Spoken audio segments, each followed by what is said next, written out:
নমস্কার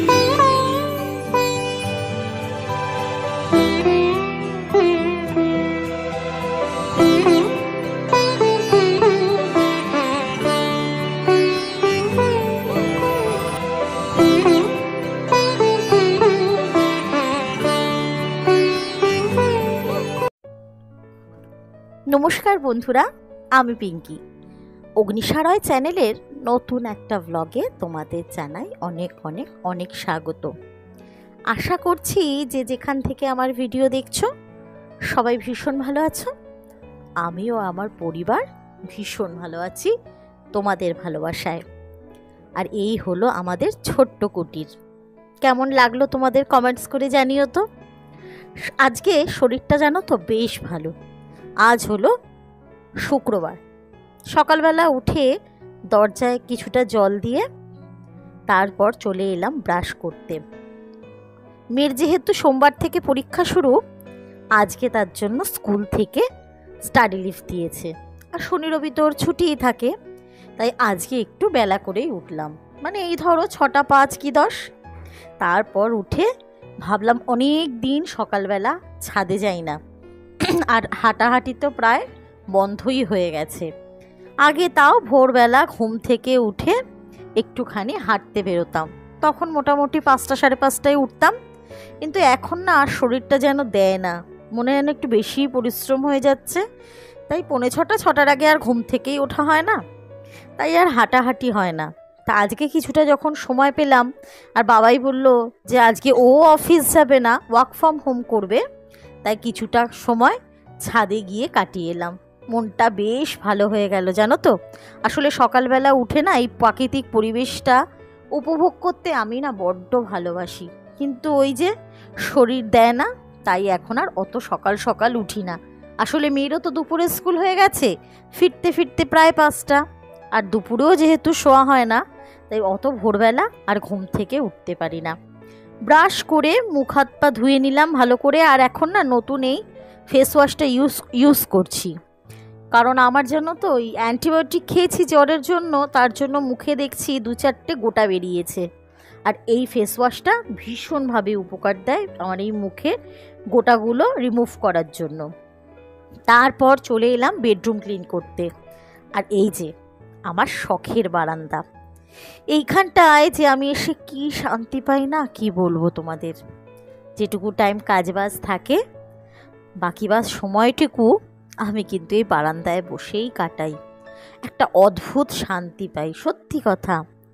তারপর যত লেখালেখি, কবিতা, শর্টসের সমস্তটাই এই ব্যালকনিতে বসেই করি।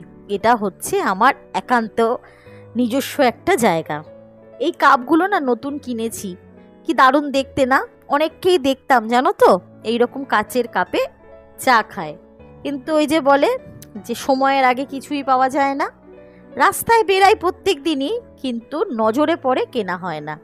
গতকাল হয়তো আমার ভাগ্যে ছিল এইটা কেনার দিন, তাই কিনে ফেলেছি। আজকে না বিশেষ কিছু রান্না করব না, কেন বাজার থেকে এসছে আমাদের ফেভারিট কাঁকড়া। আমরা ভীষণ ভালোবাসি খেতে, তাই কটা সজনে ডাঁটা দিয়ে একটুখানি আলু দিয়ে তরকারি করব, ওটা দিয়ে সকালের টিফিনটা হয়ে যাবে। আর রুটি দিয়ে, আর কটা উচ্ছে আছে জানো তো, ভাবছি একটু উচ্ছের তরকারি করব। আর আমার এই যে শরীর খারাপ ছিল, মাকে নিয়ে এতটা মন খারাপ, সত্যি কথা ইউটিউবে এসে কি পেয়েছি না পেয়েছি জানি না বন্ধুরা, তবে তোমাদের অগাধ ভালোবাসায় আজ যেন মনে হয় যে ইউটিউবে এসে আমি যেন কোটিপতি হয়ে গেছি।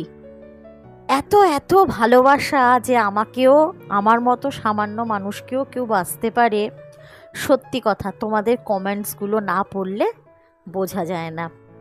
আর তোমাদের কমেন্টস পড়ার না অধীর আগ্রহে বসে থাকি আমি, আর প্রত্যেক কটা কমেন্টসের কিন্তু আমি একদম রিপ্লাই করি। আর তোমাদের আমার মন খারাপ, আমার জ্বর, এই ব্লগে তোমরা এত সুন্দর সুন্দর কমেন্টস করেছো, তোমাদের প্রত্যেকের কমেন্টস পেয়ে সত্যি আমি ভীষণ আপ্লুত গো, ভীষণ আপ্লুত। যে না, ইউটিউবে এসে কিছু হোক না হোক কিছু মানুষের ভালোবাসা পেয়েছি, এতেই আমি কোটিপতি হয়ে গেছি। চলো তোমাদের কয়েকজনের কমেন্টসে নাম পড়ি। কৃষ্ণা আচার্যি, সত্যি গো মায়ের মতো কেউ হয় না। অঙ্কনা ডেলি লাইফস্টাইল, এই অভ্যাসটা না জানো তো আমি আমার মায়ের থেকে শিখেছি। মা যখন চাল নিত তখন চালের হাঁড়িকে প্রণাম করে মা লক্ষ্মীর অনুমতি নিয়ে তার ভাণ্ডার থেকে অন্ন নিত আমাদের জন্য। এইটা মায়ের থেকেই শেখা গো এই অভ্যাসটা। মানে প্রতিটা পদে পদে যেটুকু যা আমার মধ্যে তোমরা গুণ দেখতে পাবে সবই ভাববে যে এটা আমার মায়ের থেকে শেখা। আর এদিকে দেখো আজকে না সজনে ডাঁটা দিয়ে আলু দিয়ে উচ্ছে দিয়ে করব। বাবাই আর আমি উচ্ছে এমনি ভাজলেও খাবো, কিন্তু ওই যে আমার পাম্মি ও আবার একটু সজনে ডাঁটা দিয়ে আদা রসুন বাটা পেঁয়াজ দিয়ে করলে খায়, তাই ওর মতন করেই করলাম। আরও কিছু জনের নাম পড়ে নি, হয়তো সবার কমেন্টস পড়তে পারছি না, কারণ তোমরা তো জানো আজকে ভিডিওটা না শরীর খারাপের জন্য খুব বেশি বড় শ্যুট করতে পারিনি। রবিনাস ডেলি, তিশানজিৎ শর্টস, সত্যি গো মায়ের কাছে গিয়ে যদি নিজের শরীর খারাপের সময় থাকা যায় না, মনে হয় নিজের সন্তানের দায়িত্ব যেন কারোর ওপর ছেড়ে একদম নিশ্চিন্তে দিন কাটানো গেল। অনু ভ্লগস, সত্যি গো মা ছাড়া যে পৃথিবীটা কতটা কষ্টের সেটা একমাত্র মা না থাকলেই জানা যায়। ডেলি কুকিং উইথ তাপসী, তাপসীদি তোমার কমেন্টস পড়ে তো আমারই চোখ দিয়ে জল বেরিয়ে আসছে গো, তোমাকে আর কি রিপ্লাই করব বলো। হোম কুক কবিতা, সুমি, মোমো রোস্টার, মধুশ্রী মান্না, ইলাস ব্লগ, শ্যামলিদি ভালো লেগেছে ব্লগটা, অন্বেষা ঘোষ, গেমিং পয়েন্ট, মুগ্ধানমি, মানসী। তোমাকে তো আমার কিছু বলার নেই বোন, তোমার কমেন্টস পড়ে মানে কি বলবো, মানে আমার দুটো চোখ আমি যত মুছছি তত ঝাপসা হয়ে যাচ্ছে, যত মুছছি তত ঝাপসা হয়ে যাচ্ছে। এখন আর দেখো কারোর কমেন্টসও দেখতে পাচ্ছি না যে আমি বলবো।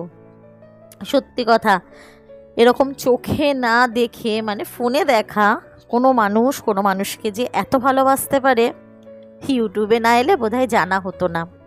তার জন্যই তো আজ আমি থাম্বনেল দিয়েছি যে ইউটিউবে এসে আমি আজ কোটিপতি। সত্যি গো, ইউটিউবে এসে যে আমি তোমাদের এতটা ভালোবাসা পাবো আমি কোনো দিন আশা করিনি। মা মারা যাওয়ার পর যখন আমি খুব একা একা বোধ করতাম তখন পাম্মি আমাকে বললো চলো মা আমরা দুজনে মিলে একটা ইউটিউব চ্যানেল খুলি। সেই খেলাতেই খোলা জানো তো। তারপর টুকটাক শর্টস মেয়ের করে করে ছাড়তাম।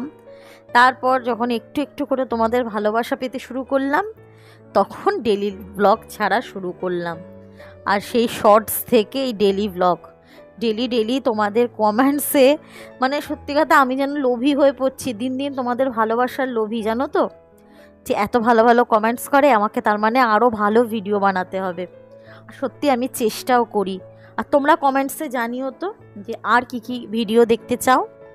দেখো কাঁকড়া রান্না হয়ে গেল, এবার চললাম রবিবার একটা নেমন্তন্ন বাড়ি আছে তার জন্য গিফট কিনতে। তো বন্ধুরা ভিডিওটা যদি কোথাও একটুও ভালো লেগে থাকে অতি অবশ্যই একটা কমেন্টস করে জানিও। কিন্তু ওই যে বললাম তোমাদের কমেন্টস পড়ার অধীর আগ্রহে থাকি।